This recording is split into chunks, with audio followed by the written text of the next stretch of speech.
which police say the suspect shot himself in the head. Both terror suspects, Army vets who served at the same Army base at different times. Former FBI agent Nicole Parker says the agency must get its priorities straight. It's difficult to track down individuals. A lot of these cells, it is very difficult. But again, I'm going to go back to priorities. If the number one priority of the FBI is to stop a potential terrorist attack, and they put as much energy and vigor and tenacity and perseverance into stopping these foreign terrorist organization groups as we have seen them do, going after conservatives, I have no doubt that the FBI can step up to the line and keep America safe. An explosive device is discovered near a freight train in Idaho. Cops responding to a 911 call about a suspicious person along the railroad tracks discovered the explosive device, which they describe as an IED, on a step connected to the outside of the train car. Police followed footprints in the snow to a camp trailer where they arrested a 40-year-old man. A nearby bomb squad was called to remove and detonate the device, and the FBI is now assisting in the investigation. Gary Baumgarten, Fox News. The upcoming Texas state legislative session may reveal more division in the state's GOP. Robert Thornton has more. The Hill reports that some feuds within the state's ruling coalition of Republicans could boil over during the new legislative session this month. Republicans have faced Democrat obstacles as well. In 2021, about 50 state Democrats fled the state to deny Republicans a quorum in voting on election integrity bills. And recently, Texas Speaker of the House, Dade Phelan, withdrew from the speaker race. Mary Elizabeth Castle is the Director of Government Relations at Texas Values. All of us at Texas Values have been warning a lot of people who are in the conservative movement and a lot of grassroots people that, Speaker Dade Phelan did have some issues with upholding a lot of principles. Now, we did get a lot of good things done, like the Texas Heartbeat Law and the Save Women's Sports Act, and stopping gender modification for children, but they weren't easy feats, to be honest. State Representative David Cook won the House GOP caucus endorsement, but Castle said it is believed that Representative Dustin Burrows was selected by Phelan and could lead in a similar manner. Another issue is the practice of Republicans appointing Democrats to chair committees. That has been a, contested issue even before Speaker Phelan, even when we had some moderate speakers in the past that were Republican. We're notorious for choosing Democrat chairs for certain committees. And there's many issues that come with that. That comes with, a lot of conservative and even Christian priorities not being passed. I'm Robert Thornton. More news online at afn.net and download the AFN mobile app for your Apple or Android device. I'm Rusty P. Streaming.afa.net has now become AFA Stream, and you can find it at stream.afa.net. You see, we removed the letters ing. Our experts have determined that eliminating those 3 keystrokes, multiplied over hundreds of thousands of AFA Stream visits, could reduce the national debt and maybe increase the gross domestic product. AFA Stream, formerly streaming.afa.net. Improvements to the economy are purely theoretical. This is Trivia Friday.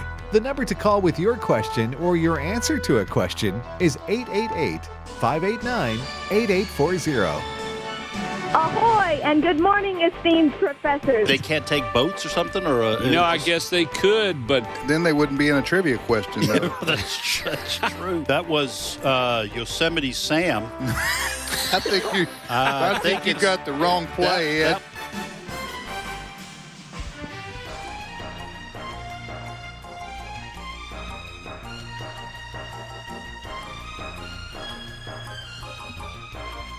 Hey, good morning, everybody, and welcome to Trivia Friday on American Family Radio, the first Trivia Friday show of the new year. I'm Tim Wildman with Ed Vitagliano. Good morning, Brother Ed. Good morning, Tim. Or Professor Ed, I should say, for this show, Professor J.J. Jasper. Great to be here. Let's raise our cups of coffee, make a toast. May your troubles last as long as your New Year's resolutions. We're only going to have trouble till about the second weekend of March. All right. Hey, we kept the flame of Trivia Friday alive through the holidays. We didn't miss one show. We did not. Except, no, not one Trivia Friday show. We were in here live. All right. Every Friday. That's right. We're dedicated. We're dedicated. I would say this to you, Year Through the Bible folks who are already behind. Hey, on the other side of that coin, I saw a post like December the 30th said, I don't mean to brag, but I've got enough money to last me till the end of the year. Yeah, it was like December 30th or something. Right. Yeah. Hey, listen, you mentioned that. In all seriousness, read your Bible through this year or make a commitment to read your Bible every day. When we pray, that's what I had to go with. Yeah, well, that's right. Well, when we pray, that's simply talking to God. When you read your Bible, that's God talking to you. He will reveal himself to you. He'll speak to you. He'll nudge your heart, whisper to you, and tell you how much he loves you. He'll lead, guide, and direct you as you read his word. But it really is. It's inspiring. You'll get joy, courage, faith. Faith cometh by hearing, hearing by the word. So read your Bible every day. It will it's life-changing. Amen. Amen. All right, Trivia Friday it is, also known as Learning University. Learning University is on the air. If you're new to this show, we're going to ask 3 trivia questions each and ask you to call in and ask yours and answer ours. How about that? Answer and ask, that's what we prefer here. And what's the phone number, Ed, and what's the rules for today? All right, 888-589-8840 is the number to call to get on this show. Now, we do ask that if you have been on the air with us in the last 2 months, 8 weeks, we just ask you to wait another week. We try to give as many new folks as possible an opportunity to get on the air. So hold off one extra week if you've been on the air with us in the last 8. The number is 888-589-8840. What's that number, Ed? It is 888-589-8840. We do ask that you be 11 years old or older to call to be on the show. And some ID. Yes, I mean, they need to. If we have to ask for it, we will. ID, we would. Yes, we'll card you. Yeah, we'll card you. And so 9 questions is what we will put forward. One of them's kind of special, JJ. One is a mystery question. You don't know which one it is, but That's the mystery, right? It is one of these original 9. So for you poker players who are counting cards, it's one of these original 9 questions. When you hear the different ones come off the table, you'll have it narrowed down if you're paying close attention. Mm-hmm. But if you land on the mystery question and answer it correctly, you'll hear this sound. The beloved cowbell shall ring. That means you're going to win a real nice AFR ball cap. Yep. We're going to send that AFR ball cap, which I'm holding up for those of you watching on the internet. I'm holding it up right now, and we're going to send that cap your way. And as a token of our appreciation for you playing trivia and you answering the mystery question correctly. So there you go, AFR ball cap. And now if folks don't want to have to rely on luck, on the luck of the draw. Straight up luck. You can buy these hats. That's right. You can go to resources.afa.net, resources.afa.net, and search for the AFR ball cap. They're real nice. They're real nice, Clark. And so check it out. I'm not sure how much those go for. I'll have to check it out at some point. But I don't know. Anyway, it's reasonably. It's reasonably up priced. And down. What's the website to buy the hat? Resources.afa.net. Resources.afa.net if you want to buy one. All right, go Ed. All right, here are my 3 questions. First question: Who wrote The Legend of Sleepy Hollow? It's a short story, famous. Who wrote The Legend of Sleepy Hollow? Or if you're a Loretta Lynn fan, holler. Who wrote The Legend of Sleepy Holler? It's right over from the creek. That's. I had no idea what a holler was when I moved down here to the South, married a Mississippi girl. Yeah, you'd never seen a fried green tomato. No, I didn't even know those existed. Or mater. Or I was going to say mater, but it's just. I had never tasted a homegrown tomato. Yeah, like right out of the garden, right out of the garden. All I had was store-bought tomatoes. I know we're getting off track here. And when I first met my in-laws, my wife and I were engaged. We were on spring break. I went to meet her family, and my wife asked me for lunch. She said, "You want a tomato sandwich?" And I looked at her like she had two heads. I said, why would I want a tomato sandwich? Lathered with mayonnaise. On, yes, on but white her bread. family had a garden, and that was the first time I ever tried homegrown tomatoes out of the garden, and it was like a whole new food. Changed my life. One story reminds us of another. I promise I'll make this quick. So we grow a garden every year, as much for the kids as anything. We got corn right off the stalk, corn on the cob, shucked it, Mel cooked it with whatever was for lunch. And so the girls, they're eating this, these roast nears, this corn on the cob. And they said, what is this stuff? And we said, well, it's corn on the cob. No, this is amazing. This is so sweet and delicious. I've never tasted anything like this. And it gave me a chance to say, here's the deal. They pick this stuff in California, ship it to Kansas. It sits in a warehouse, ship it to the grocery store. It sits on the shelf, a couple more weeks. And this is how God really intended for you to get things right out of the garden with the taste, with the vitamins and everything. Oh, yeah. They got hooked on saying, okay, something fresh right out of the garden. Mm-hmm. It really is, it's different. It's different. Yeah, absolutely. All right, my next two questions they're related, folks. Okay, so hang on, listen closely. My second question is, what Major League Baseball pitcher won 7 Cy Young Awards but never threw a no-hitter? What Major League pitcher won 7 Cy Young Awards but never threw a no-hitter? And kind of the opposite of that, this is my third question, what Major League pitcher threw 7 no-hitters but never won a Cy Young Award? Life's not fair. Life is not fair. So those are my 3 questions. Here's what I've got, starting out with multiple choice. Hakuna Matata, which means no worries, is a phrase in which language? A, Swahili, B, Portuguese, or C, it's a made-up Disney phrase.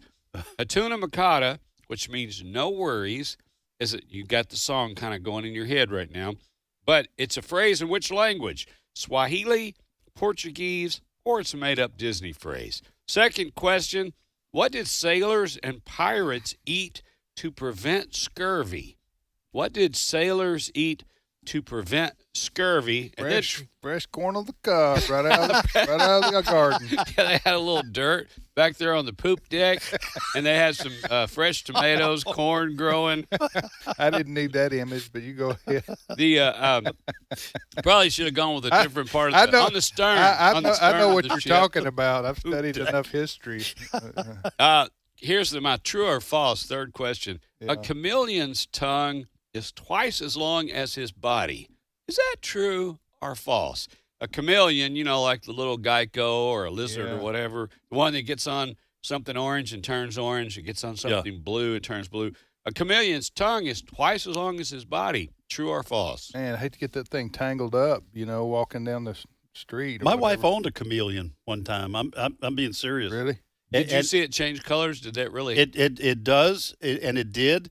And what about that tongue? When you put crickets in ice? Yeah. Wait, easy.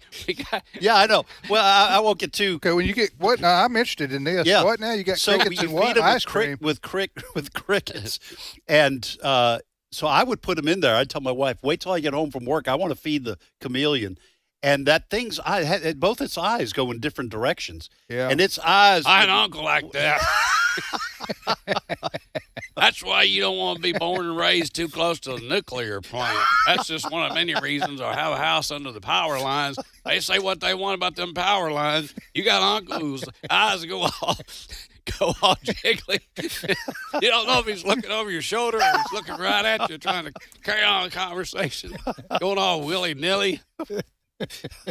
I love that character. Hey, back to your thing. No, I would just chameleon in one corner, and the crickets in the other, the aquarium. Its eyes would look down, and you just say that you better say your prayers, because that chameleon was locked on, and it was a big old cage. Oh, and my so I won't say anything. I don't know the answer to your Ladies question. and gentlemen, we've got the chameleon in this corner of the aquarium, and the cricket in the other. We're not going to tell you how long his tongue is, but as Ed Vitagliano said at ringside, that cricket better say his prayers. Better say its prayers. All right, that's it.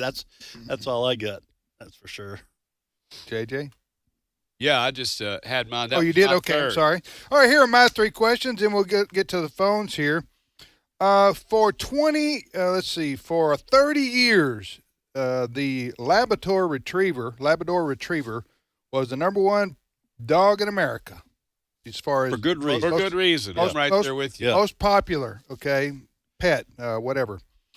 There is a dog breed that took over 2 years ago and has been number 1 since. I may have asked this question a few months ago. I can't remember. But anyway, so the question is, what is the name of the dog breed that's the number 1 dog breed in America now and has been for the last 2 years? I'm guessing it's from China. Uh-huh. China. China? 2 years ago, it took over. It took over like every other area of our economy. All right. Second question is, this actor, still alive today, was a major movie star for Disney in the 60s and 70s. His movies include The Barefoot Executive and The Computer Who Wore Tennis Shoes. Name this actor. Do you know that? I do. I know that. You know, JJ? I can see him, but I can't remember his name. All right, so here's my third question. What is added to oil, vinegar, and lemon juice to make mayonnaise? What is added to oil, vinegar, and lemon juice to make mayonnaise? You mean like when you're over at Ed's relative's house and they get out some white loaf bread, smear that mayonnaise on there and put some fresh tomatoes on there? Yes, for sir. Have some oregano in it. That's what I'm talking about. All right, let's move on to the phones. Let's Ed. go to Nebraska, and Michael is on the line. Michael, welcome to Trivia Friday. Yeah, my friends call me Mike. Mike. Well, we'll call you Mike too then, Brother Mike. Hey, Mike, being from Nebraska, you've had some fresh corn on the cob, haven't you? Oh, yeah, we've had a lot of corn. It keeps up with my corny jokes. Yes, sir. Well, you've come to the right place, Mike. You want to ask, answer, or do both? We'll do both. All right, which one you want to answer? So many choices here. Let's see here. I'll do the sailors and the pirates. Here's the question, Mike. Let's that was see. a group, by the way. The sailors and the pirates. They were good too, man. I'm telling you, they didn't get enough respect. What did sailors and pirates eat to prevent scurvy? Little backstory. Scurvy killed over 2 million sailors between the 16th and 18th century. It was a big deal. Yeah. So what did sailors and pirates eat to prevent scurvy, Mike? So it was citrus, lemons, and limes for the vitamin C. Nicely done. Yeah, the answer is citrus fruits. They ate lemons, limes, and oranges. Scurvy is caused by lack of vitamin C. I've always wondered how they... That's why they call them limeys. Oh, that is right. Is that right? The British? Yeah. That's what they How call did the British? you know that? Do you just remember that from history, or were you a pirate in an earlier life, Mike? I have a lot of trivia that's not trivial, so yeah, that's in my brain. Well, way to start us out with the correct answer, and Happy New Year to you and your family. What's your question for us? Happy New Year's to you, too. Speaking of New Year's, okay, on New Year's night, the Capitol, the Washington Monument, the Empire State Building, all got struck by lightning. Is that true or false? You talking about the other day? Yeah. Huh. Okay. I can't imagine him making all that up, so I'm going to say true. But if that's true, I think that's a great last thing to do with Joe Biden and company. On the way out. On the way out. Yeah. Here you go. I'm going to go with Here's JJ. what I think about Joe's administration. That doesn't sound like it's made up. The Empire State Building, the Capitol, and what else? The Washington Monument. All got hit by lightning? I can see the Empire State Building and the Washington Monument frequently getting hit by lightning. The lightning They're so rod high. up there for a reason. All right, I'm going to say true, Michael. Okay, that's 100% true. They also said that the New World Trade Center also got hit by lightning at the same time. Wow. You mean you mean the same day, same night, or whatever? Same night. Yeah. It wasn't. I think the one with the Capitol and the Washington Monument were simultaneous. Wow. Wow. Hey, Michael, again, thank you for listening to AFR, Amen. and we trust you and your family have a blessed new year. All right, we go to Iowa. And Stay in corn country. yeah, Iowa. Right. Caleb is on the line. We were in Nebraska and now Iowa. Caleb, welcome to Trivia Friday. Thank you for having me. You're welcome. Where do you live in Iowa, Caleb? North Central. Okay, North Central. Well, Caleb, you want to ask, answer, or do both? I will do both. All right, which one you want to answer? I will answer the one about the chameleon's tongue. Okay. Boy, I'm getting a lot of traction here. All right, what's the question again, Here's JJ? the question. It's true or false. A chameleon's tongue is twice as long as its body. Is that true or false? And talk about being made That fun of. is Go ahead. true. That is 100% true. Wow. And if you don't believe it, you can call Ed's wife. Well, she'll tell you. The chameleon is no more. But Last thing the cricket said was to his buddy, "No way, we're too far away." George, we're too far away. That's like famous last words. One thing about famous last words. What duck? what? Man, you Yeah, talking duck. about the tongue is like Twice as long Gene as it's Simmons? body. More than that. Yeah. Hey, how did you know that? By watching a show. Okay. Yeah. Well, good answer. Interested in science. What's your question for us?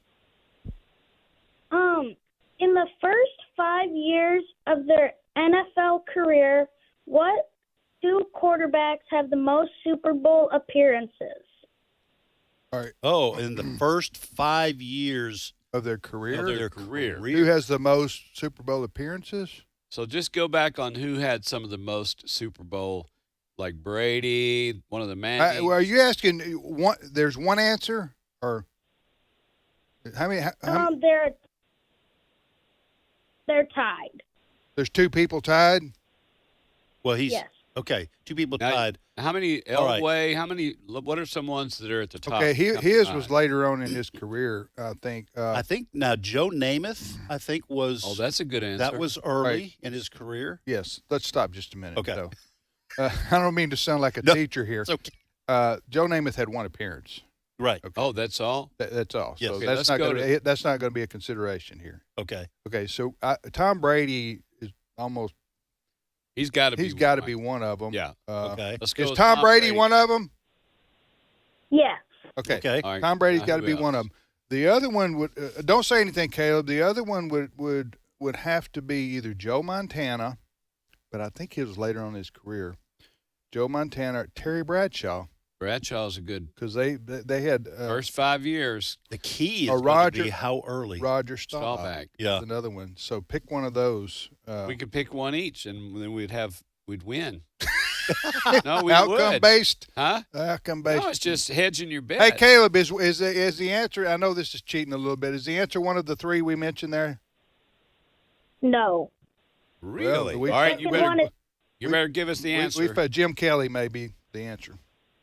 The second one is Patrick Mahomes.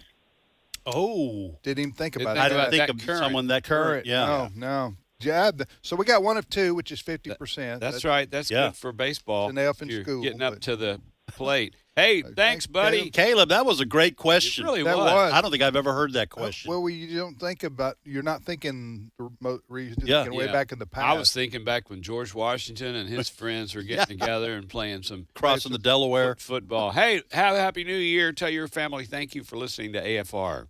And who's next, Ed? All right, we'll go to Mississippi, and Haywood is on the line. Haywood, welcome to Trivia Friday.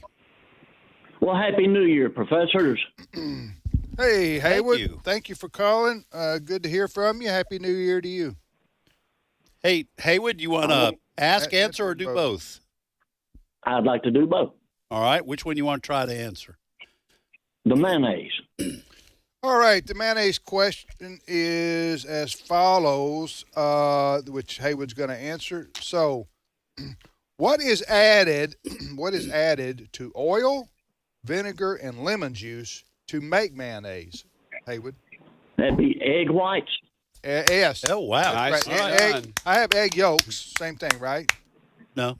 No, But parts of an egg. That's okay. I got egg. Egg yolks Egg, is yeah. what I have Oh, here. egg yolks. All right. Yeah. To add. I just say eggs. Yeah, eggs. Yeah, good. In the egg family. I didn't know that vinegar and lemon juice were in mayonnaise. Oil, vinegar, and lemon juice. Melanie and the girls made some homemade mayonnaise the other day. Melanie started making homemade detergent to wash the clothes. She didn't put any detergent in the mayonnaise. No, but Okay. they've just been watching. They've been binge watching Little House on the Prairie. It's paying off for me. Is it right? Did they use these ingredients? See, I remember her saying, I only kind of go through the kitchen. I'm not really allowed in the kitchen for various reasons. But they were saying, Melanie was saying, I'm amazed. I'm shocked that there's only this, and this to make mayonnaise. It's so easy to make. Yeah. And you know what So you're you getting. don't know. Did it taste good? Ask her off the air if that's right. Oh, no, it's going to be right. Yeah, for both of them. You know, it was only like about All right, 3 or 4 Hayward. ingredients. So, yeah, that's pretty good that they're Fire getting away, my all friend. DIY. Yes. Fire away. Okay. In 1990, Brother Don Wildman, along with Mississippi Right to Life, had a pro-life rally in South Jackson to close up the last abortion clinic operating in South Jackson at that time. There was 3 of us standing on the sidewalk. One was your father, Brother Don Wildman, me, and another gentleman. And a city council member named Gwen Harmon jerked the press credentials off of the guy on my left. What was his name? His name was John Riley. Well, that was too easy. No, a lot of our listeners don't know that. John Riley was there, press credentials, asking questions, and they ripped the thing off and bullied him. And in fact, Brother Don never took anything laying down. They sued the city of Jackson and won. Wow. And had to write a check, like to cover the attorney's fees. And Brother Don always wanted to make a point. He wasn't to do the money, but let's put this and let this be a precedent. Free speech, press credentials, you don't do that. As his son, I didn't always like the points he made. I'll just tell you that right now. Son, this Dads is are hurt. always making a This is point gonna of hurt. some sort. Son, All right, this thank is going you, to hurt Hayward. you more God than bless it's you, going to my hurt friend. me. We're going to take a short time out right here. We'll be back after the break. We will reset our questions and then on to David in North Carolina. He's up next.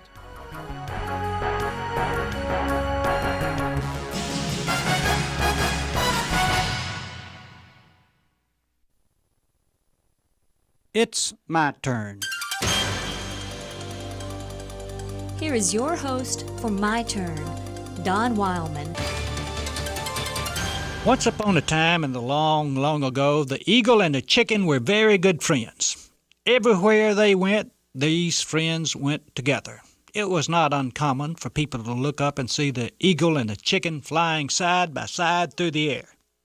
One day, while flying, the chicken said to the eagle, "Let's drop down and get a bite to eat. My stomach is growling."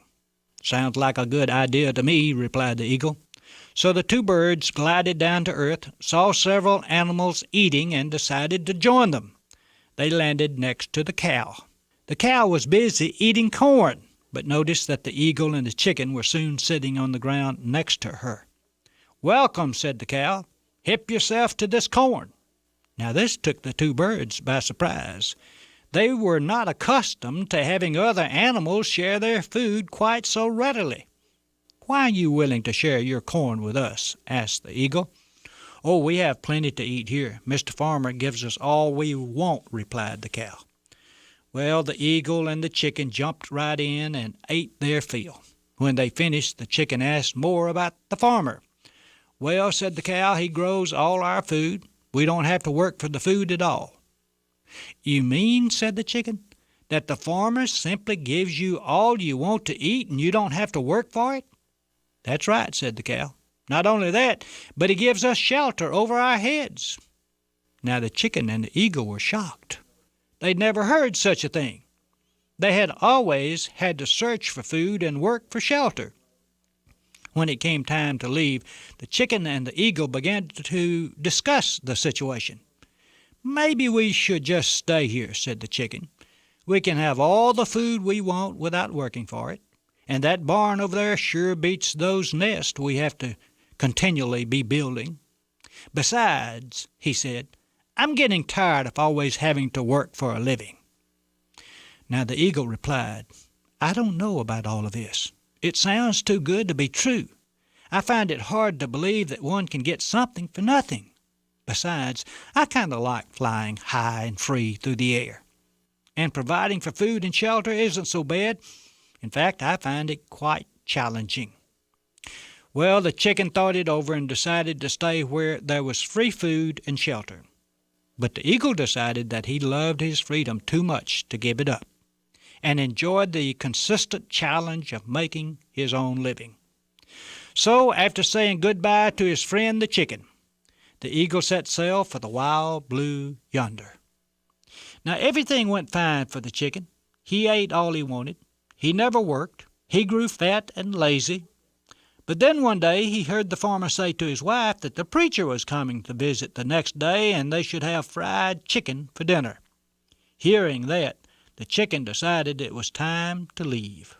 But when he began to fly, he found that he had grown too fat and too lazy.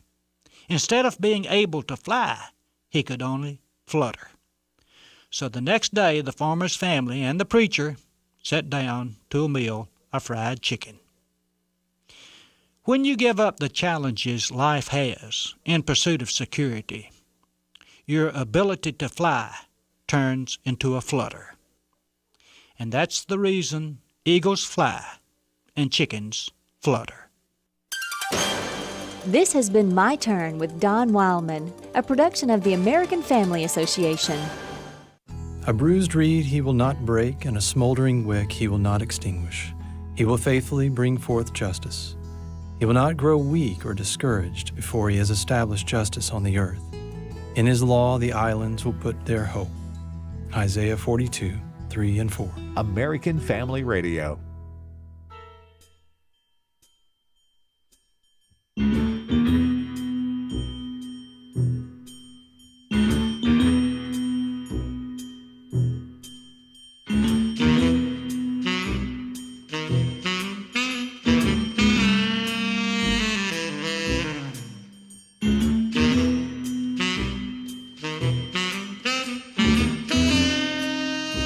Do it, Ed.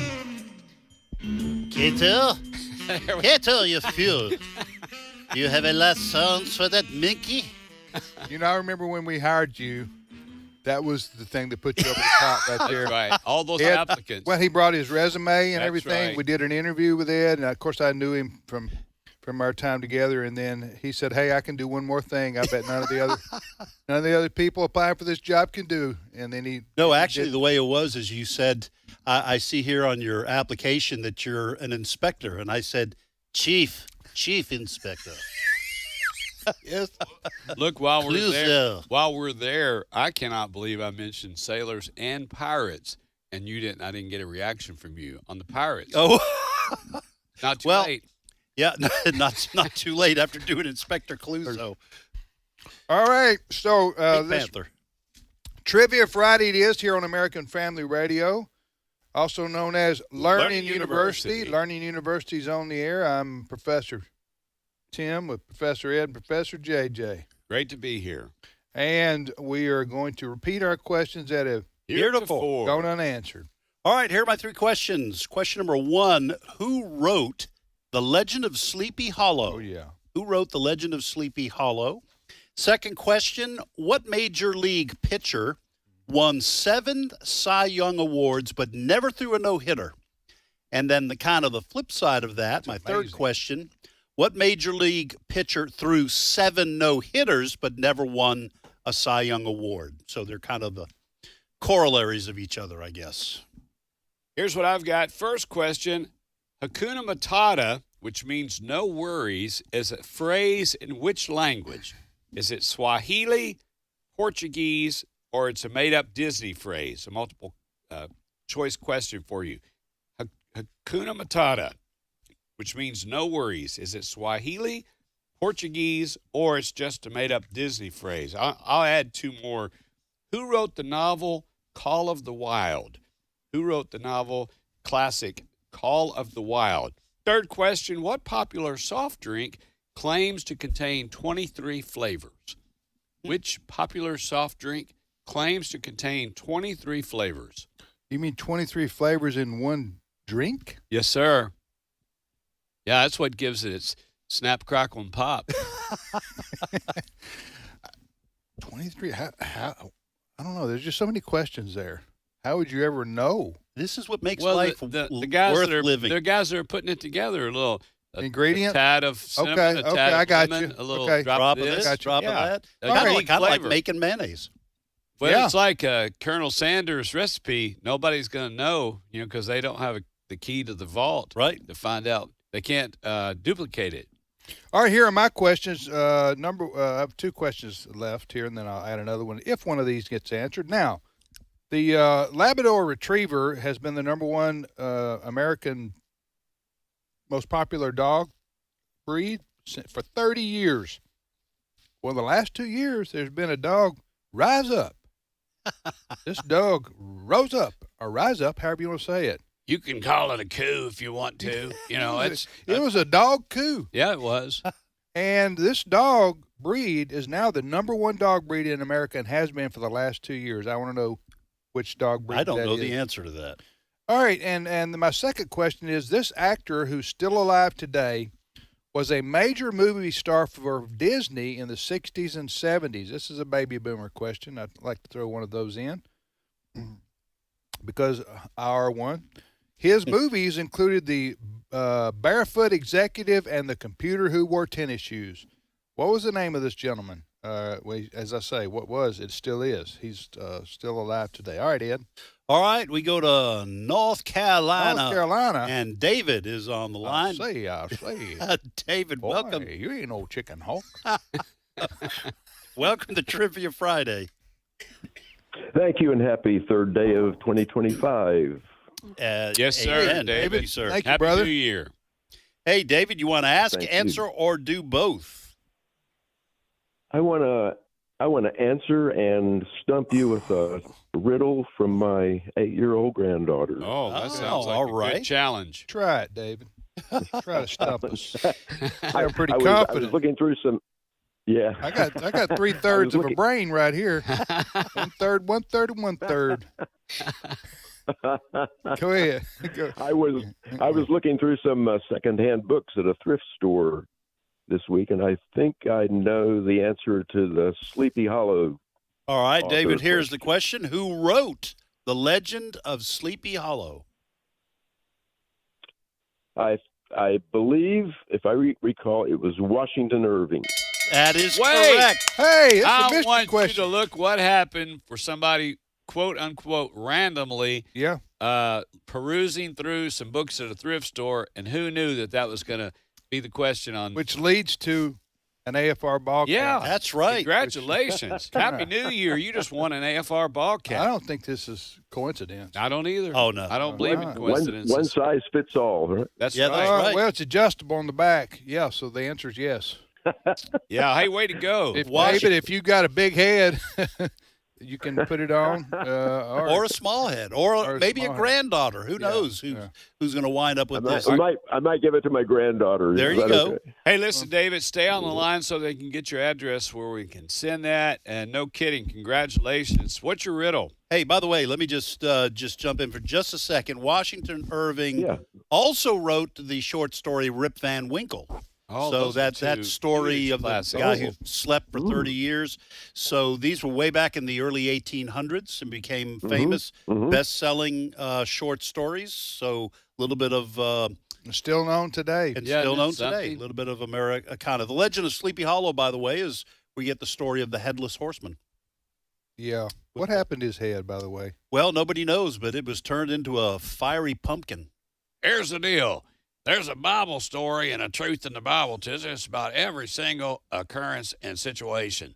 Little David, the shepherd boy, up against the giant. After he hit him right smack on the forehead with that stone, and he pulled the giant's own sword out, that was the first chance for people to learn how to get ahead. Oh, man. Oh, All right, go ahead. Go ahead, David. Dark humor. Oh, I like For what you did for the right there, new Ed. year. Go ahead, David. I see what you did, David. It's sometimes you're just on a hot streak and don't even know. We're ready for that riddle. Get a head start. Go ahead. Ed. The riddle from my 8-year-old granddaughter. All right. You're ready. Let's see if I can stump you. Okay. You're in a metal box with a chair and a mirror. How do you get out?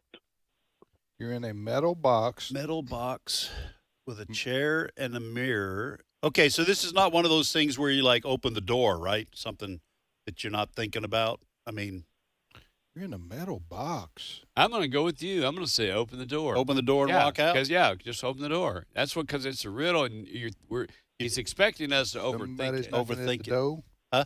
Somebody's ringing the bell. Why does that song come to me? A song always comes to you. Yes, that's our answer. All right, we're going to say Just you open the door and walk out, David. Not exactly. Not exactly. All right, then you take the mirror because there's a little bit. I was going to say sunlight coming through, and you turn it use it for a magnifying glass to catch the chair on fire. But I don't know how that'd get you to where the door would open. All right, we're stumped. Very close. All right. You look in the mirror, and you see what you saw. You take the saw and cut the table in half. 2 halves make a hole. You crawl through the hole, and you're out. I like it. I That's a like good it. riddle. What's your granddaughter's I don't. name Go that ahead. stumped the panel? Kate. Kate. Thank you, Kate. Is Kate That's listening? Great riddle. I'm just kidding. I don't like any riddle I can't answer. So, but that is repeat the question and answer because there are some listeners who want to use that. That's right. Yeah. Go ahead. Yeah. You're in a metal box with a chair and a mirror. How do you get out? You look in the mirror and you see what you saw. You take the saw and you cut the chair in half. Table in half. The table in half, and 2 halves make a hole, and you crawl through the hole and get out. I don't mean to make everything political, but that sounds like a government explanation for why they gave, $50 million to, Study that? Yes, to study that. Study That that? was the explanation they gave. All right, Brother David, thank you so Okay. much. Good to hear from you. Hang on, Yeah. David. I'm going to put you on hold, and Cindy will get your information, and we'll send you a cap for either you or your granddaughter, Kate. And good job. That was great. Stump the panel as well. So That was pretty crazy that he's looking through a thrift store and happens to just read it and just saw it. That's like when you're not exactly like it, but you're reading your Bible and you're like, wait, I just thought of that today. Yeah. And here it is, I'm reading it. Or we just had that conversation. Now I'm reading about it. But God's Word's alive and it's the Holy Bible. But you just see all those things that fit together like that. What's the chances to do that and then be on a national radio show and hear that same and question? win a hat. And win a hat. How cool is that? All right, we go back to Mississippi, and Anise, I think maybe, is the name of our caller. Anise, do I have your name correctly? Annis. Annis. It's Annis. Okay. Annis. All right. Annis, I apologize. Welcome to Trivia Friday. Okay. Well, Happy New Year to y'all. Happy New Year, Annis. Hey, Annis, before we do your Q&A here, and you, if you can tell me what happened to the head of the headless horseman, I got a AFR travel ball cap for you. What happened to his head? I have no idea. I'm with you, Annis. I don't know. That stuff's scary, too scary for me. Maybe we should. Maybe we ought to read the book. Well, I remember that story, but I don't remember what happened. Let's write a sequel. Yeah. Anyway, I just thought maybe you knew. Go ahead. You want to ask or answer or what? Both. Okay. Well, some of them have been answered, but the who wrote The Call of the Wild? Yes, ma'am. Here's the question. Who wrote the novel Call of the Wild? I think it was Jack London. Jack London. Jack London. And I think that was written like 1911. And what a classic. I remember reading that in high school. And great book. Did he write any other books? Or I don't know He did. the I answer think to that. I think he wrote The Sea Wolf, which is really a good book. He wrote several novels. He was like an outdoorsman. How'd you know that? I just remembered it from 100 years ago. Right. Annis, I was never able to finish a book. I started a bunch, but finishing's never been my strong suit, and that was one of the first books I ever read all the way through because it was just so interesting. Do you know if he, Ed mentioned a couple, do you know of a couple more books that he wrote? No, I can't think of it right now. I know this, I don't know. Yeah. I can't. All right, what's your question for us? Okay, it's Andy Griffith. Where's Bert? Ed's ready. Ed's ready. Okay, what the population of Mayberry is? All right, Ian. What was population of Mayberry? Good grief! I don't know. I'll say 1,000. Salute. 560. Yeah, I'm going to throw a number out. It's probably closer to that. 560 people, men, women, and children, and pets. What's the answer, Annis? It's more than 2,000. 2,000. 2,000. Wow. When the choir was trying to get a tenor, to sing with them, and he said, surely in a town of 2,000 people, we should be able to find one. Oh, that was a good one. That's a good memory there That you got is. there, Annis, for the Andy Griffith Show trivia. I wonder if Bert would have known that one. He would have. Yeah, probably. Yeah, he would have. He still. It's been a while since I've watched it, the show, because I watched it for so long and watched. It's hard for me to watch because I know everything's coming up. Right. But Bert still watches it, so he probably would have. He would have probably nailed that. Annis, thank you. Thank you so much for your love and your prayers and your support for AFA and AFR. God bless you, and Happy New Year to you and your family. And by the way, White Fang is also another one that Jack wrote. That was a great book that turned into a great They were movie. the outdoors in the wild books. Let's repeat our questions quickly. All right, I'll have to add one since I had one answered. First question, what Major League Baseball pitcher, won 7 Cy Young Awards but never threw a no-hitter? And the second question is like unto it. What Major League Baseball pitcher threw 7 no-hitters but never won a Cy Young Award? And I will add a third question. What is considered the first competitive sport invented? What is considered the first competitive sport invented? That's what I've got. Here's what I've got. First question, multiple choice. Hakuna Matata, which means no worries, is a phrase in which language? Is it A, Swahili, B, Portuguese, or C, a made-up Disney phrase? Second question, what popular soft drink claims to contain 23 flavors? Now add one. In the Peanuts comics, Linus and Lucy, what's their last name? What is the last name of Linus and Lucy? All right, got 2 questions left here. I want to know the most popular dog breed in America. What is the most popular dog breed in America? And it's not Labrador. That's right. Labrador was for 30 years, but got replaced by this particular breed. This actor, still alive today, was a major movie star for Disney in the 60s and 70s. In fact, they signed him to a contract, Disney did. His movies included The Barefoot Executive and The Computer Wore Tennis Shoes. And he went on to have an acting career beyond the Disney brand. If we named those movies, people would probably know. They would know. They probably know by what I've already Yeah. given here. But anyway, what's the name of this gentleman? Go ahead, Ed. All right, let's go to Texas, and Tom is on the line. Tom, welcome, sir, to Trivia Friday. Hello, gentlemen. Hey, Thank you welcome very to you. much. Where do you live in Texas, All right. Tom? Mm-hmm.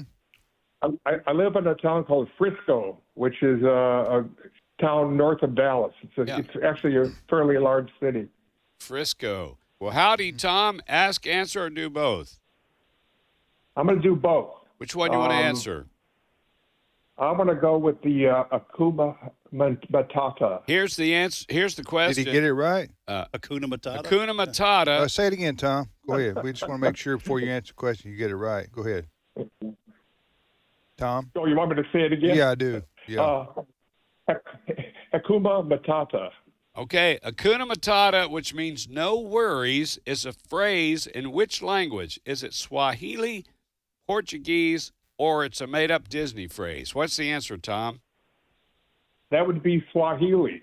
It is Swahili. Wow. Way to go, Tom. Hey, Tom, All right. a quick story, Tom. My daughter is living in Kenya as a teacher/missionary. She was at the little grocery store, which I think they call them dukas.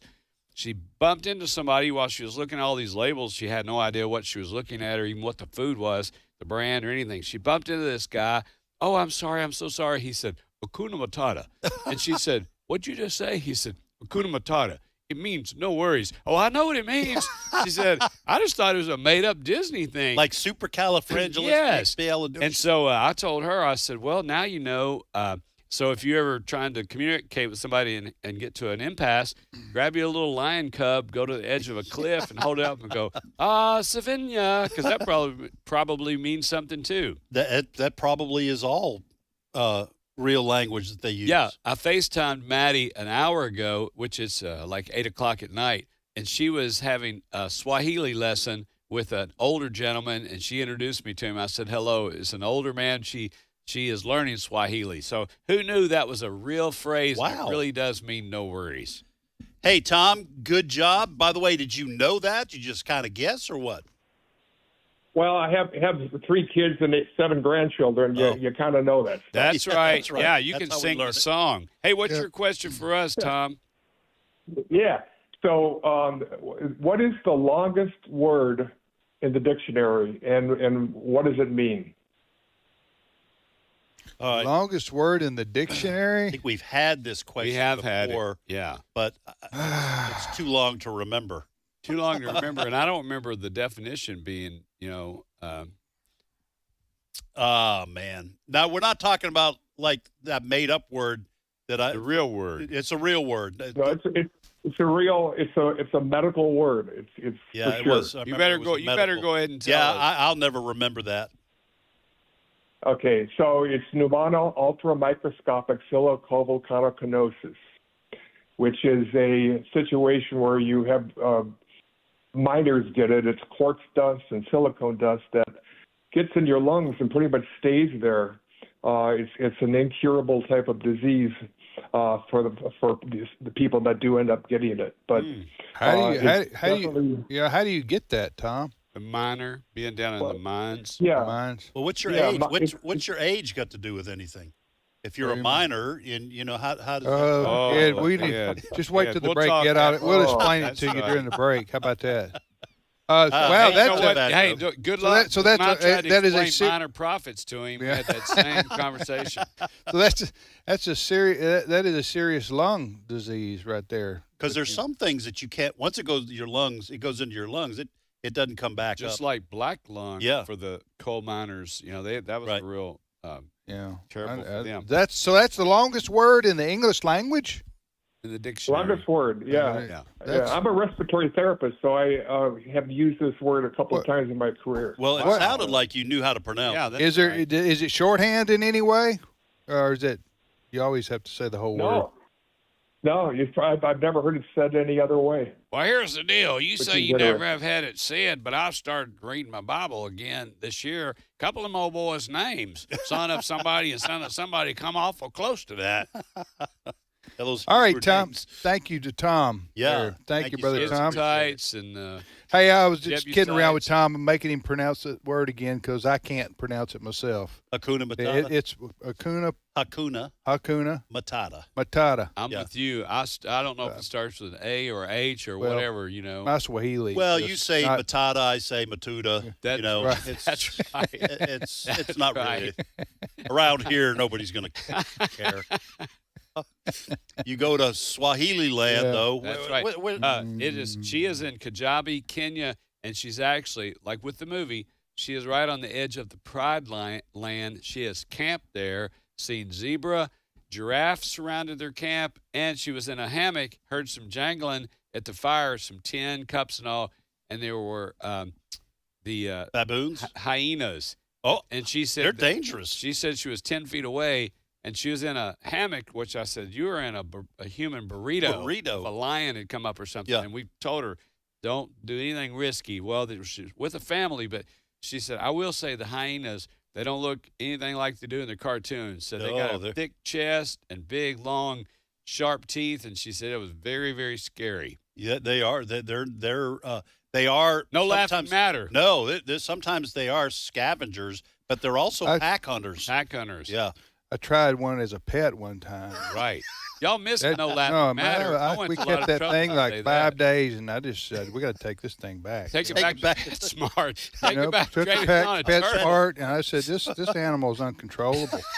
You're going to have to give me something else. I'll be able to it's get upset it the children. fed. So you asked for a Komodo dragon after that, right? No, give me one of them pets that's tongues that's twice as long as its body. One of them chameleon things. You can have your baboon back, sir. And your hyena. They said, well, we don't give refunds. We just do exchanges. All sales are fun. Right. That's right. Especially when it comes to hyenas. We get you to buy it. You're keeping it. We don't want it back. Take that thing home in the back seat. Like a warranty for a refrigerator you never got. All right. Do we have time before the break for one more? I think probably. Let's get started here. All right. Arkansas. Bruce, welcome to Trivia Friday. Hey. Hey, Bruce. How you doing, I'm my here. friend? Good. How you guys? All right. Bless, buddy. Happy New Year. Bruce, you want to ask, answer, or do both? We'll try both. All right. Which one you want to try to answer? The dog one. All right. Right here, Bruce, is the question. The Labrador Retriever for 30 years was the most popular dog breed in America, but this particular breed has taken over the last 2 years as the most popular. What is it? The French Bulldog. Yes. Wow. What? Yes, The that's French right. Bulldog? The French Bulldog. You know any more about that? Just that they're so darn cute and goofy looking. I kind of don't get it, but I'm a dog person, Yeah. so You can't. What are you going to I don't hide know. with the French I don't know how much. I don't know how much they weigh. French Bulldogs. I'm just looking at them. I'm guessing 20 pounds. But anyway. yeah, they're like a big Chinese pug kind of size. Yeah. All right, we're gonna. Can you hold on through the break, Bruce? Sure. Please hold on, Bruce in Arkansas. We'll come back to you, so we're not rushed here with your question for us. Yeah, the top 4 breeds of dogs in America: French Bulldog #1, Chihuahua #2. Wait, they beat the Labrador? Wow. Golden Retriever 3, and Labs are 4th now, behind those dogs. So anyway, we shall return momentarily with more of Trivia Friday on American Family Radio. Stay with us.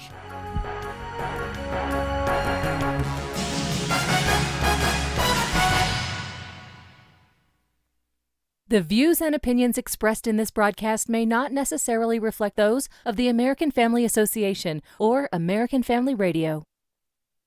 Faith, family, freedom. American Family Radio. Peter Rosenberger, author of the book A Minute for Caregivers, When Every Day Feels Like Monday. I've been a caregiver for nearly 40 years, and I know how important it is to encourage a family caregiver. I also understand that caregivers don't have a lot of time, and each chapter of my book can be read in a minute. It's encouragement, support, and each chapter will point you to safety. Oh, by the way, they're all written in fluent caregiver. A Minute for Caregivers is available at resources.afa.net. This is American Family Radio, a listener-supported ministry of the American Family Association. American Family News, I'm Rusty Pugh. The House of Representatives is preparing to vote on whether House Speaker Mike Johnson should keep his leadership role. Oklahoma Congressman Kevin Kern says he will be voting for Johnson to keep the gavel. He's been, in a tough situation. If you think about the 3 legislative stools of Congress, of the House, the Senate, and the White House, we've only been in the minority. I think everybody thinks we're in the majority, but we're in the minority of that process. And I think he's done a yeoman's amount of work this past 12 months, 14 months in his role to get that done. The White House announcing President Biden and First Lady Jill Biden will visit the city of New Orleans on Monday following the deadly truck ramming attack on Bourbon Street on New Year's Day. Louisiana Attorney General Liz Murrill has concerns about potentially missing leadership in government.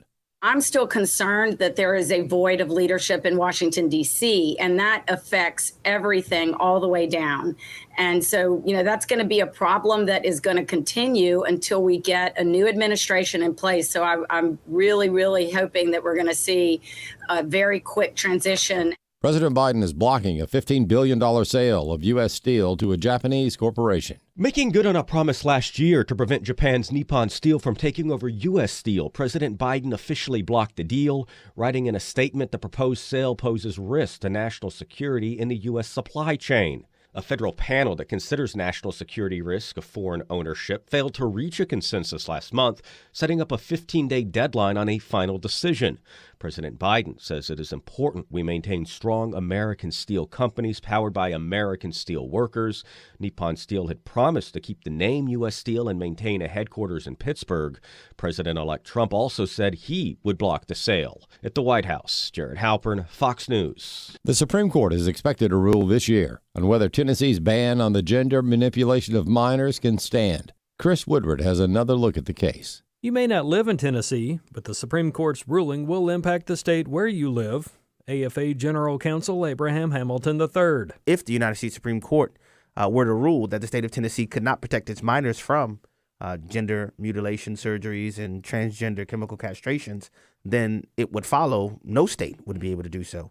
The Biden Justice Department argues the case is a violation of the Equal Protection Clause of the 14th Amendment.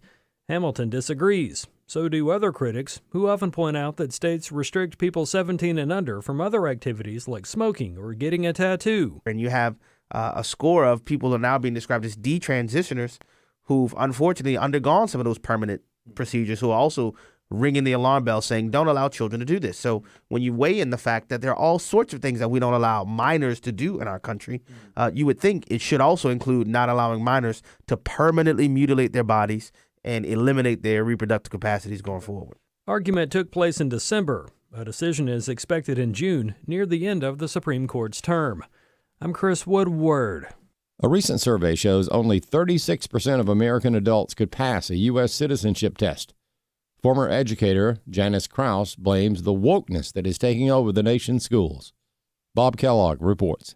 Breitbart reports only 1 in 3 can pass the multiple-choice test.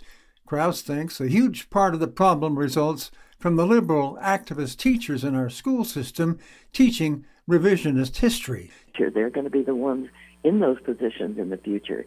If they don't know the history of our country, if they don't know, where we have failed and how we have overcome those failures, how are they going to avoid those mistakes in the future? Krause is expecting positive changes coming from the incoming Trump administration. President-elect Trump seems to understand the importance of students knowing history in order to participate in it now and to be able to influence the future. So I hope that his influence there will influence the education system. Krause says unless he is able to change the education system, our future is limited and affected negatively by the situation. The S&P 500 may be heading for its first gain since Christmas. The main gauge of Wall Street's health rose 0.6% today and was on track to break a 5-day losing streak. For American Family News, I'm Rusty Pugh.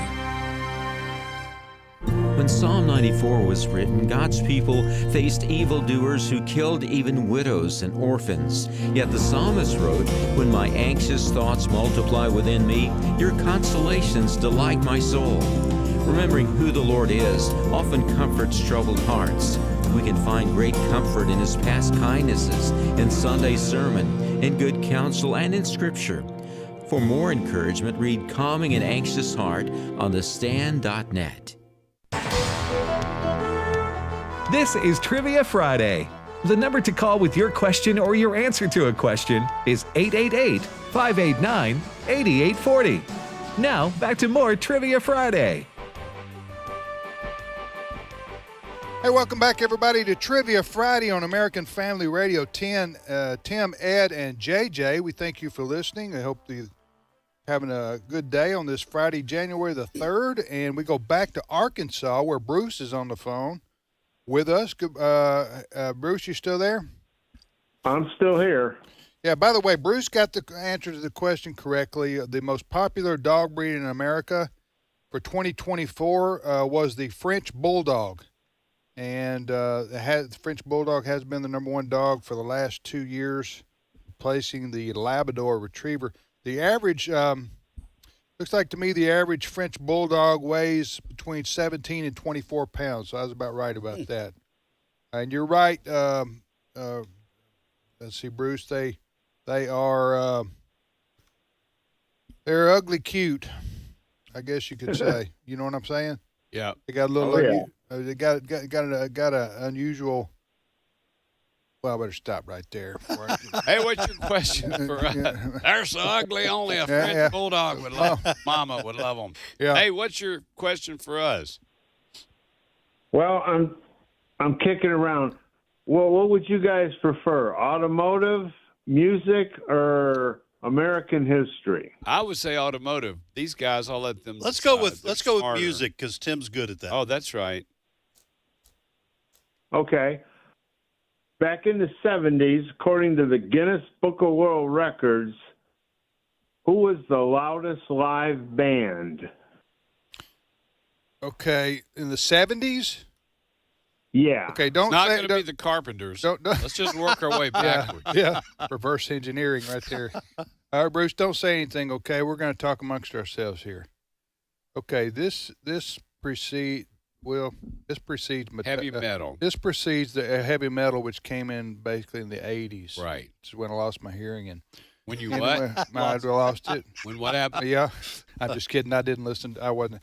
But I'm gonna say, right there, I'm gonna go Led Zeppelin.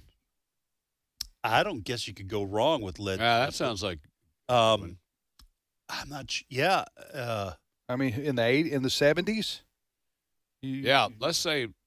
Yeah, let's go Led How Zeppelin. loud was I Pink mean, they Floyd? weren't really heavy metal. They were, Yeah. but they were loud rock and roll. How loud was Pink Floyd or Black Sabbath? that- Yeah, let's go Led Zeppelin. You're right, JJ. You're in that genre. there's Go Deep ahead. Purple. We're gonna say Led Zeppelin. Led Zeppelin. Deep Purple. Ed got it right. You got. Well, Ed. I just Took a guess. Richie Was Blackmore. Deep Purple? Would they like Smoke on the Smoke water. on the Water. Smoke on the Water? Okay. Anyway, Bruce, good question Yes, there. sir. and, Thank you for your thank you patience. for calling. You're listening to Trivia Friday. Our thanks to Bruce, who got the dog breed question correct. Hey, Bruce mentioned being in Arkansas. I didn't even think to say I'm going to be in Locksburg, Arkansas. No, you're not. For a Valentine banquet. I don't know how. Seriously? I don't know how close that is to Bruce, but if I can make mention here in just a couple of weeks. You do that. Smithville Baptist Church, Saturday, January the 25th, Wild Game Dinner, and then I'll be preaching on Sunday morning. So January the 25th and 26th, Smithville Baptist Church. If you're in that part of Mississippi, you're invited. As I say it often, I got a problem with churches playing wild games, but Yes. I just don't think Just doesn't seem right. No, it's not a good witness. I can't Really imagine not. the Apostle Paul Playing wild games Playing Yeah. Wild Game. wild games. at church. No. At church. Now. All right, Ed. All right, let's go go ahead. to Ohio, and Dottie is on the line. Dottie, welcome to Trivia Friday. Hi, guys. Thank you. Hi, Dottie. I'm assuming you're a Buckeye fan, right? Of course, I would Yeah. be thrown out of my house. I know, right? Ohio is a one school state. I mean, you got to Exactly, either yeah. you're a Buckeye fan or you're not, or you're You don't care about sports. yeah. All right, so the anyway, the Buckeyes just destroyed. They're peaking at the right Yeah, time. they just destroyed Oregon. The The Ducks. They look Yeah. dominant. Yeah, they went duck hunting and were successful. But all right, Dottie. So ask, answer, or both. I'm going to do both, please. Okay. Which one do you want to answer? The 23 flavors in a soft drink. Yes, ma'am. Here's the question. What popular soft drink claims to contain 23 flavors? That would be Dr. Pepper. Dr. Pepper. Dr. Pepper. Okay, Dottie. Are you there? She's there. Yeah. All right, Dottie. For our AFR travel hat, ball cap, name me 7 of the flavors. Oh, man. Just 7. You got 23 choices. Give me That's 7, right. and you got a ball cap. Look. Going to be sent to Dottie, Ohio. You don't have to answer that because we're not going to know, but I'm going to, since Tim started this, Dottie, if you can tell us where Dr. Pepper was invented, we'll send you an AFR ball cap. So either one of those answers get you a ball cap. Any one of those answers. Yeah. Well, I was hoping I could take a shot at the flavors. Give me 4. How are we going to know? I'll take 4. I'm thinking cherry. Okay. And cola and lemon. Uh-huh. Is cola a flavor? Hey, I've heard, now this is one of these, what do you call them, urban legends? I've heard that there's prune juice in there. And sometimes when I'm taking a sip and I just sort of say, very popular. I think I can almost, unless it's a placebo, I think I can almost taste a hint of prune juice. Very popular at the nursing homes. Dr. Pepper? Dr. Pepper, yeah. What? When you first are in a hole, I'd go over that rule. All right, Dottie. That's all right. Hey, Dottie, for being a good sport, we'll send you the AFR travel. Oh, cap. that's good. I don't even know the answer myself. All right, I found it. Oh, here we go. Go ahead. I found it. All right, Dottie, go ahead and you said cherry. Yeah. Is that in there? You said cola. Yeah. Those are both in there. What else did you say? I said 2 more. I said lemon. Lemon is in there. Wow. Justin says orange. And orange is in there. You mean they're giving away they're giving their recipe and away? prune. Well, but you don't know how much of. They got prune juice in there? All right. Prune flavoring is in there. What? All right. The 23 flavors, almond or almond, amaretto, black licorice, blackberry. What's that? What'd you say was in there? Amaretto. By morning. By morning. Are you going to do this for all the flavors? Blackberry, caramel, carrot, cherry, top, clove. Clove. I can taste the clove now. That you cola, ginger, crimson and clover, and Marianne, juniper, lemon, Jennifer. Marianne and the molasses. Huxtables are what's it? Ginger. Marianne and ginger. I don't you go ahead. Molasses, nutmeg, slow as orange, orange you, pepper, plum, spray, prune, raspberry, root beer, rum, tomato, and vanilla. Okay, there's no way, like you say, we don't know if there's a dash of this or a hint of that. So, okay, while you... So she got it. Yeah, thank you for your... Dottie, you earned that cap, but while you're listening and being patient, Dottie, here's the backstory. So Dr. Pepper was invented in Waco, Texas, and it was originally called a Waco, and they made the drink. It was so delicious, and people would stop through there and they'd say, give me a Waco. And that lasted for just a little minute. Then they changed the name to Dr. Pepper, and it may have been a Dr. Pepper who invented it, but they said they called it a Waco, and then people traveling through tie up their horse, come in and say, I want one of those drinks that you guys have, and they changed it to Dr. Pepper, and it all was right there in Waco, Texas. Now, Dottie, do you like Dr. Pepper? Yes and no. I'm not a big pop drinker. Okay. Yeah. All right. I do. That's one of my. Yeah, I love Dr. Pepper. It's interesting that you just taught me about the Waco drink because we do a lot of puzzles and we do nostalgic puzzles, and we see the Waco drink on there. So that's nice to know. Wow. Yeah, Waco drink is like for whatever, a year or not very long at all, and it was Dr. Pepper, but they just changed the name. All right. Well, Dottie, make sure, I know you got a question for us. When we get through with you on air, I'm going to put you on hold. We'll get your information, and we'll send you out a ball cap. Well done on the flavors. I would never have guessed even 4 of those. That was tremendous. And that prune juice, all those years, now I have to go back and apologize to all those old wives for what I thought was just fables. Yes, old wives' tales. I mean, yeah. All right, Dottie, what's your question for us? Mm-hmm. So my granddaughter wants me to ask, how tall is Andy Griffith? Your granddaughter does? Wow. Yeah. She's watching. Good for her for watching the classics. He must be tall, huh? Almost. I think 6 foot, 6'1". What do you guys think? 5'11", something like that. I'll say 6 foot tall. I'm going to go right 6. on the button. I'm going to go 6 foot, but you may be right. He may be yeah. Just under that. All right, we have 2 votes for 6 foot, and Tim says 5'11". He is 6 foot. 6 Way to foot, go, guys. 6 foot. Okay, is the correct pronunciation 6 foot tall or 6 feet tall? that would be because we want to be. We're pretty serious about our English here. Yes, we are. Yeah, are we? Yeah, we are. We talk. All right. Hey, Happy New Year, Dottie. Yeah. Make sure and stay on the line so they can get your address. Dottie, and what's send your you this, what's your daughter or granddaughter's name that gave you the question? Chloe. Chloe. Good Yep. question, Chloe. Yes. All right. Hey, Cindy, we're going to send a hat to Chloe and Dottie so they can both have one, an AFR ball cap. All right. And all right.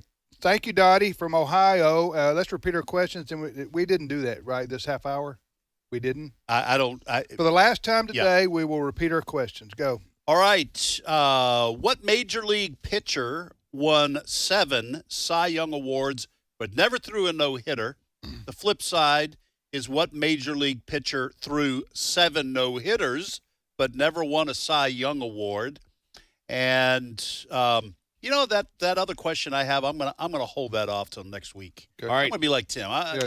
You worked so hard for that question. That's right. Here's what I've got. In the Peanuts comics, we're talking Linus and Lucy, a brother and sister. What was their last name? That's a good. What's the last name of Linus and Lucy? And then I'll add one. Mm-hmm. What 2 epic poems did the ancient Greek poet Homer write? Try to remember back to high school or college. What 2 epic poems did the ancient Greek poet Homer write? All right, my question is this, last question I have for today. This actor, still alive today, was a major movie star for Disney in the 60s and 70s. His movies include The Barefoot Executive and The Computer Wore Tennis Shoes. I want to know the answer. This gentleman went on to have a illustrious career in the movie industry, but he got his start with movies that many baby boomers remember going to the theater and watching in the 60s and 70s. What's his name? And he's also married to a very famous movie star. Yeah. I think they're married. Maybe shacked up. I'm not sure. I'm not. I actually think they've never been formally married. Yeah, I think but they've lived together for I've 30 years or something. Haven't heard that this year. Shacked up, gone all year and not even heard that phrase. Is that inappropriate? No, I think No, it's I think yeah. I think everyone knows what you mean when you say it. Yeah, we Shacked can up. throw in a little hellfire and brimstone on Trivia Friday while we're having fun. That's right. Tell it. That's what we always call people who lived together and weren't married. Yeah, shacked up. Shacked Even in New England, that's what we So, same thing. They're shacked up. They're Yeah. shacked up? Yep. All right, we go to Kansas, and Robert is on the line. Robert, welcome to Trivia Friday. Good morning, gentlemen, and praise to God and gratitude. Amen. Amen. Yes, sir. Thank you, Robert. We agree, brother. A lot to be thankful for. Yep. Where do you live in Thank you for Kansas, doing what Robert? you do. Yeah. Yeah, where you live in Kansas? I live in Wichita. Wichita. JJ, you ever been there? I've been Oh, there. you've been there. You got a timeshare. Next summer, I'm going to be in Newton, so I'm excited about that. May the 31st and June the 1st, I'll be in Newton. You're invited. Hey, Robert, I always ask that people. too. I always ask people who call from Wichita, where's the repair work now on Kellogg Avenue? Kellogg's not really the big problem right now. Okay, All right. good. North 96 I-135 interchange has been under construction for quite a while, and it's still going to be a little while before it does. It's that same bunch who came over from Kellogg Avenue. Yeah, I wish the Kellogg was a little longer, the road there, but you can't have it all. For those who don't know, Kellogg Avenue is one of the main drags there in. It's like the Energizer Bunny Wichita. of roads. Yeah, that's it just right. keeps going and going and going. All right, Robert, ask, answer, or both? Both, please. Which one do you want to answer? Either one of the baseball questions. All right. Here we go. Here's the first one. Okay, so I will do the first one. I'll toss that to you. What major league pitcher won 7 Cy Young Awards but never threw a no-hitter? That would be Roger Clemens. Roger Clemens. He threw, I think, a Wow. one-hitter, but he never threw a no-hitter. Really? But No won kidding. 7 Cy Young Awards. How do you do that without throwing a? I know. It's being so consistent in Yeah. all the other games. Oh, he was dominant for. Oh, it broke my heart when he left the Red Sox and went to the Yankees. For 10, 12 years, he was one of the most dominant pitchers ever. Yeah. Good question. Yeah. Well, I mean, good answer. What's your question They for always us? sell out in the end, though. I've got either another sports question or a money question. Sports. Yeah, let's go Tim and, sports. Money. and Ed. Okay. How much does a bowling pin weigh? That's not a sports question. Yeah, you got to be talking about a sport to start off with, Robert. How much does a bowling pin? All right, no, wait. Are we talking candle pins or are we talking duck pins? Oh, my word. That's what I'm talking about. Just a regular, like, Pro Bowlers Association pin. Okay. I'm going to say 2 or 3 pounds. 3 pounds maybe? 2 or 3 pounds? 2 pounds, 4 ounces. That's my guess. Yeah, I'll go with 3 pounds. Yeah. 2 pounds, 4 ounces. Any of us close, Robert? It's about 3 3/4. 3 3/4, almost 4 pounds. That's heavy. Yeah. Have you ever held one? Yes. Oh, yes. My dad, I grew up in a bowling alley. Oh, so you were back.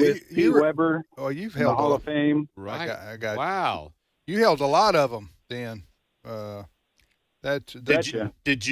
you a successful bowler yourself?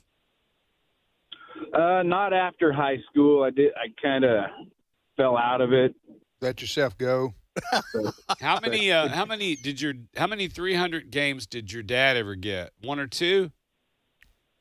My dad, none that I don't think me or him ever did. He was the Roger Clemens of bowling. There you go. He was dominant, but he never got a 300 game. Right. Hey, thanks. For those who don't know, 300 is a perfect score in bowling. And a lot of people get like 290 something, but to get it perfect, I don't know if it's your nerves or having to the let pressure builds. The pressure, but very few people. It's like getting a hole in one. Yeah. Thanks, buddy. But then somebody says Happy something New to Year. you like, you got 9 in a row, right? Wow. Don't let everybody down now. We're all watching. That's what they always tell you, not to talk to a pitcher. People, no, ball players let him won't sit talk. by himself. Yeah, they sit by themselves. You don't want to get them all nervous about That's no what hitter.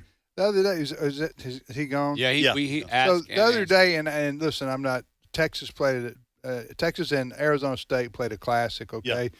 But I mentioned, I think I texted this to you. So at the end of regulation, I think it was, or near the end of regulation, the Texas kickers going on the field, and they're tied.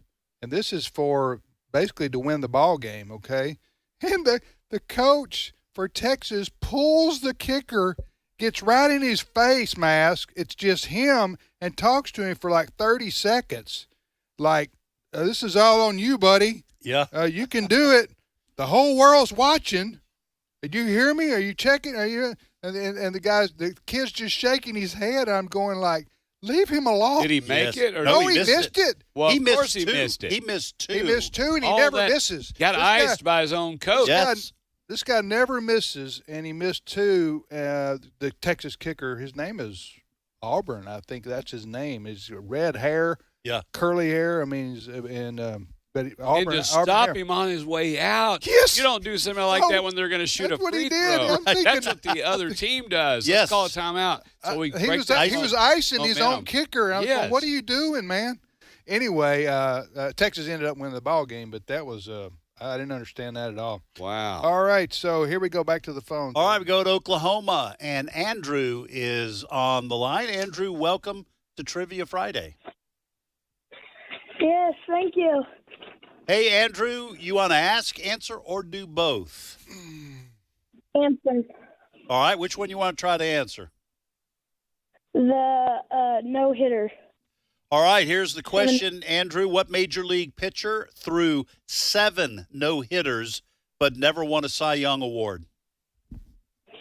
Nolan Ryan. Nolan Ryan. He didn't win a Cy. Never won a Cy Young Award. You got to be kidding me. And he was dominant. He was a dominant pitcher. I looked both of these up before when I was doing just to make sure, and these are both true statements. That would have made a good true or false. Save that for 6 months from now. Okay, because that's unbelievable. Yeah, that is unbelievable. Didn't get a Cy Young. Is that true or false? There will never be. Well, there never has been since, and never will be another Nolan Ryan, in my opinion, because first of all, pitchers don't pitch 9 innings anymore. Right. None of them do, and Nolan Ryan had an arm from God. Yes. That's all you can say. He could throw 100 miles an hour for 9 innings. And no one ever break his strikeout record. No, never. Have you seen that movie? Either one of you from a couple of years ago? No, about Nolan Ryan. Nolan Ryan. Yeah, I didn't know there was one. Yeah, there's some kind of movie out, and he's just sharing how different ones said you got a gift, and I just saw like the trailer. Huh. And I didn't know. I thought it just came out, but I think it came out, I don't know, maybe a year ago. But that's something I want to see if it's clean. Yeah. All right, Andrew, good answer. What's your question for us? Riddle? Yeah. No, I don't have a question. All right, okay. thanks, buddy. All right. Happy New Year. Thank you, Andrew. You have a great New Year, and thanks for calling. And we go next to. All right, we can probably squeeze one more in. We go to Georgia, and Jedediah is on the line. Jedediah, welcome to Trivia Friday. Hello? Hello, Jedediah. You want to ask, answer, or do both? I'm just going to ask. All right, well, go ahead, Jedediah. So, although University of Georgia has been known for the Bulldogs for many years, do you know what their first mascot was? It was the peach, boys. It was the peach? Yeah, no, I'm just throwing that out there. The Georgia. Peaches. It was a Vidalia. Yeah. Let's go Onion. Hey, we don't know, and we're towards the end of the show. What's the answer, what's the answer? Jedediah? The goat. University of Georgia football, their mascot was the goat. The goat? The goat? Now When you say, I've got your goat, or, you old goat, that's not a and the goats take the field.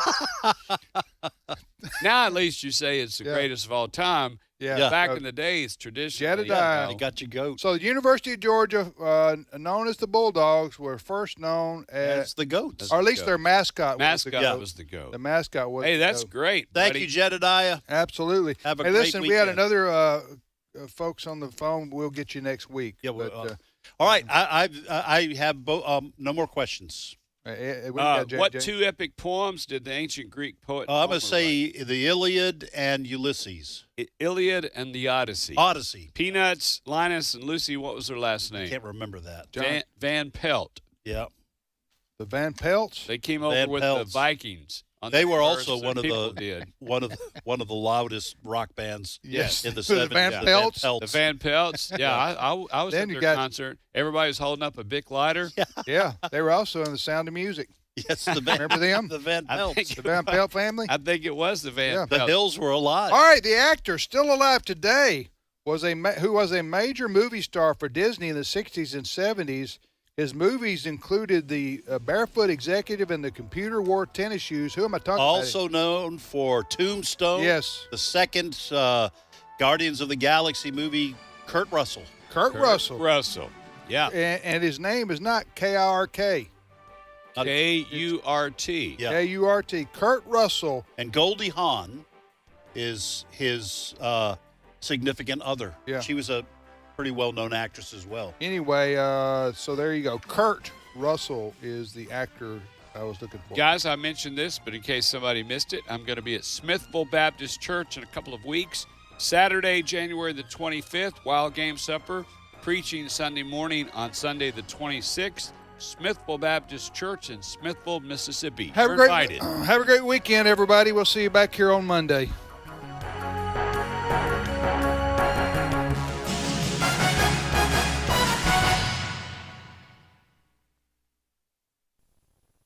Hello, everyone. Tim Wildman here with American Family Association and American Family Radio.